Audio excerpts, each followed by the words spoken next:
happy to have one of my favorite frontmen, Higgsy, and I mean that sincerely. We see a lot of them. You're one of my favorite frontmen to see. I'm happy to have you on the show tonight. Welcome. Oh, thank you so much, man. It's great to be here. I appreciate you wanting to get in touch.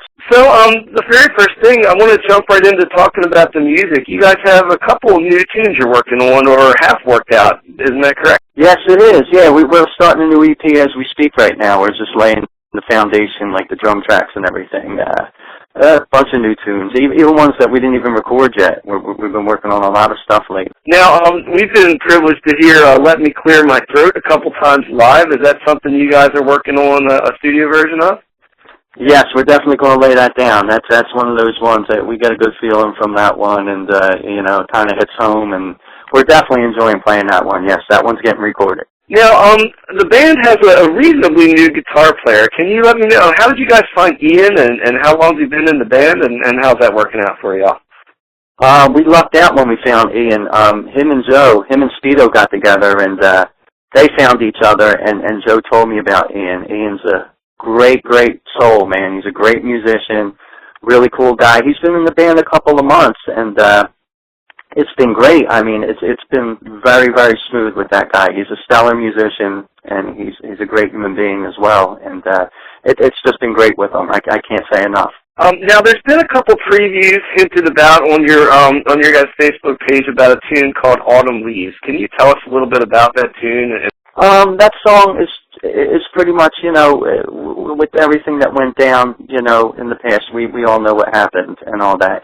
It's just my way of when I wrote that song, I was just feeling like very like in a Bowie sort of a style way, you know, and I was like, you know, just wrote a song about like appreciating, you know, stuff that you have, and just you know, embracing what you have when it's there. You know what I mean? Because it might not be there forever. It's just really a song about appreciation and a lot of stuff that went down in that year. Now, I mentioned you being one of my favorite frontmen, and it's kind of funny because every time I meet you, you're like you seem like such a mellow, laid-back guy. Like when I talk to you, when I see you outside off the stage, but yet you're a different person on stage, aren't you? You know what, man? You say that, and you're not the only person that ever said that. That's something I definitely can't explain. It's just something like, you know, if you were a Higgsy, if Higgsy was the same off stage as he was on stage, that would be kind of weird. Like there was a time in my life, there was a time in my life in the past where you know, the Higgs persona was off stage too. You know what I mean? But it's me up there. But that's the only place that I can do that is up there, man. Something happens and I have no fear when I'm up there. But like in regular life, it's like off stage, it's like I am reserved and I am a shy person. I don't want anyone to ever think that, you know, if I'm up on stage afterwards that they can't come out and say hello to me or whatever. I'll probably be more scared to talk to you than you are me. It's just a weird thing that happens. I don't know why I'm able to go up in front. You know what I mean? It's just something that I discovered that I, you know, was able to do, and I don't know how shy people are able to do that, man. I'm glad though, because I dig doing it, you know. Now, do you ever sit back and actually watch the videos of yourself up there and look at yourself performing, or do you just choose not to watch it? Man, I'm like the type of person that I don't like listening to myself on record. I'm not a fan of my voice, and I'm, you know, I don't mind watching myself live because I kind of get a kick out of it. You know, I kind of like, you know, just crack up and go, what friggin' frame of mind are you in? I'm like actually sitting there watching myself. But like I'm not one of those cats that I'm not going to sit around with like a long cigarette holder and like praise myself, because I'm really not, you know, I'm not really a big fan of myself. You know what I mean? I'd rather, you know, listen to the Stones. I mean, like I love playing in front of people. That's where I feel validated, when there's a crowd out there and they dig the stuff, you know. But I'm not like really all cool about, you know, myself. Speaking of live shows, you got a couple big ones coming up. One at Theater Living Arts and one at World Live Cafe, right? Yeah, man. And this is the cool thing about these two shows is that they're all ages shows, man. And I stress this. I always say rock and roll, there should not be any age limit, man. Rock and roll, you should be able to be any age and go see a rock and roll show, man. And we're very fortunate because TLA, we got Thanksgiving Eve, November 27th. We're playing there, and that's going to be a cool show. And I think our bass player, Greg, is going to be doing a food drive that night, too, for Phil Abundance or something like that. So that'd be cool. It's for a good cause. And the second one is at the World Cafe Live. That's Friday, December 27th. And we're going to be playing with our boys Hammer Down, Clash and Plaid, Mark Evans and John Dennis. And that's an all-ages show, too. So that's going to be a stellar bill and lots of fun. Of the big names in the Philly rock scene going to be at that show. It's a scene that we've grown to love a whole lot, and honestly, we're introduced to it through your band. Your band was kind of the gateway to us covering Philadelphia, and meeting you guys and Greg, and we found so many cool bands up there. Tell the folks because this show goes out all over the world, tell folks about the Philadelphia rock scene. It's alive and kicking. It's alive and well, man. And you know what? When you saying that right there makes the Electric Boa very proud. I'm glad that you discovered these other bands through us because there's a lot of good bands around here. Yet there's so much going on, man. Hammer Down's doing well. Mach 22's doing well. Heaven's Edge just did a sold-out show at the World Cafe Live, man. I mean, these guys, totally deserved, and it's just going well around here, and there's just a lot of cool bands, Clash and Plaid. They're all good, man. There's so many great bands here, and I am so glad that you guys, that, it was through us to do that, because, if it wasn't us, that you would have discovered another band here, and they would have, you would have got to us through them. So it's just whatever we could do to help, man. That's much appreciated, though, for you to say that. Well, yeah, man, and all those bands you mentioned, we just love the feel when we get at a show in Philadelphia. There's just so much of a feeling. They call it City of Brotherly Love, and that's kind of, and I don't know, maybe I don't think I'm missing something. Every band I talk to from Philly just wants to help the other band there, and I just get such a good vibe when I go to a show up there. It is. The bands are definitely are down with each other big time, man. Because we're all we got. You know what I mean? I mean, come on, dude. I mean, rock and roll. It's not top 40 music anymore. Unless you know a gatekeeper or someone on the inside, sell your soul to. Or like what we so-called pros call a connection. I mean, this ain't the 80s anymore. I mean, this ain't, they're not handing out record contracts like Tic Tacs no more. I mean, we need that camaraderie, between bands because, it's not the past. I mean, if you think Doc McGee's going to walk in your local, shit shack and discover you, you're freaking crazy. I mean, rock and roll is considered non-bankable these days. Our kind of rock and roll, so therefore, everything's new again.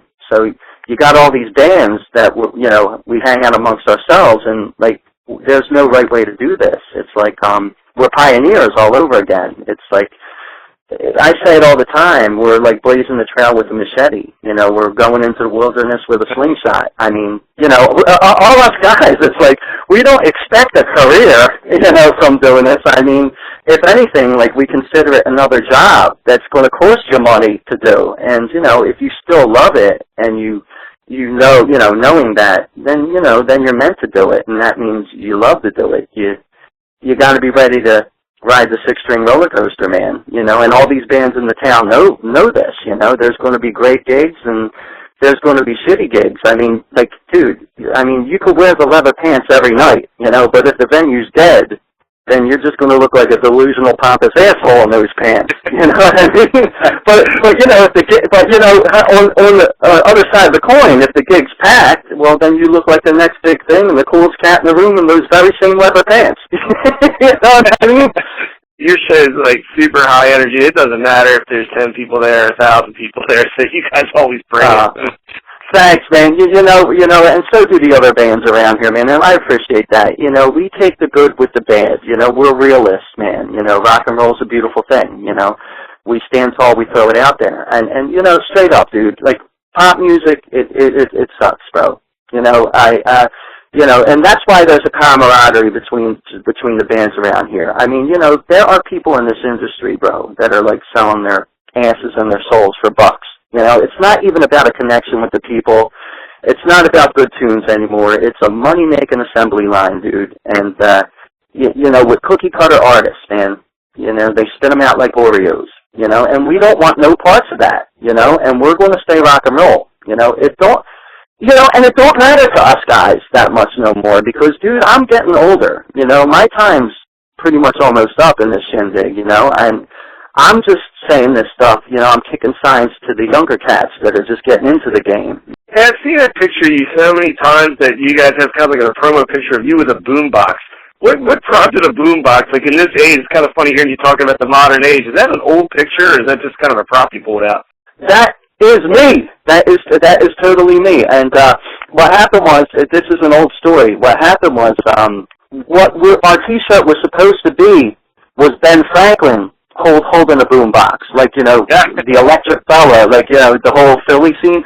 And there was this really cool graffiti artist that, you know, he draws on the Electric Factory, and I was trying to track him down, but he's like a kind of an obscure dude, and like we tried to get a hold of him to get the okay for that, but you know, we could never find him. So basically, what Joe Fortino did was he not airbrushed, but photoshopped that damn boombox to my hand. That's a real picture of me, but I'm holding the mic in the real picture. But he photoshopped that. I think he took it from like Abe Lincoln holding a boombox, and put it on my hand, and that's what happened with it. And I always say, man, and I say this in every interview, I'm never going to live that boombox down. Like, I always got to stay skinny, dude. Like I wish sort of I was holding a jelly donut and I had a gut, you know, because then I can eat, you know what I mean? But now I got to live up to this damn radio image for the rest of my life. But that's a real picture of me, but the radio was photoshopped in. So, one last thing. I always tell people about the Higgsy flop when I talk to you. When was the very first Higgsy flop? Do you remember? Higgsy, well, what better became known as the Higgsy flop is just like, you know, the first few times it was just a thing. And the Higgsy flop it always is an expression of, it's not just like a flop to, you know, fall down and you get a reaction. It's more like a sacrifice of just the fight and appreciating how much I love being up there. But you know, a couple Higgsy flops didn't work out in my favor so good. I've bruised ribs doing the Higgsy flop. I've scratched tattoos off my arms doing the Higgsy flop, and people always expect to see the Higgsy flop, and I just some reason I just keep doing it. But, you know, I think maybe one day I'll retire the Higgsy flop, you know what I mean? But it's just such a staple part of my show. I wish I could have found something easier, like just a nice little, maybe changing into a top hat or something, but always got to go to the extremes and go to the next level. Maybe a wardrobe change, but then I walk out there in just a pair of jeans, so what can I do there? Maybe a bow tie. Maybe a bow tie, you know? We'll figure it out, because my back's going, bro. You know what I mean? Well, I think there's a contest in here somewhere. Maybe there's a good contest we can put out on the website. What will someday replace the Higgsy flop and fade for Higgsy's back as time goes on? So, well, you know, hey, now, if I wrote out a song, maybe I wouldn't have to do that. You know what the hell you want to do, man? You got to do something, you know. All kidding aside, though. All kidding aside, I'm having a good time, you know. Well, listen, man, I want to thank you so much for being on the show tonight. We're going to play some Electric Ball tonight for the folks out there, and I really love your band, and I can't wait to see you all again. Higgsy, man, thanks for joining us on the show tonight. Hey, can I say something real quick? Of course. I want to thank you guys. You know, I mean, I'm sure you guys sit down with many bands, and they're like, you know, well, you should be honored to talk to me. I just want to say that I'm very honored to talk to you guys, and you guys are very special. You guys are out there fighting for us. You're giving us a voice, and you guys are getting us respect, and I just want to let you know that we appreciate that. Man, thank you so much. That means a whole lot to us, and we're big fans of the Boa, and you guys are good friends of ours too, man, and I just can't wait to see you all again. Higgsy, thanks so much for the kind words, and thanks for joining us tonight, man.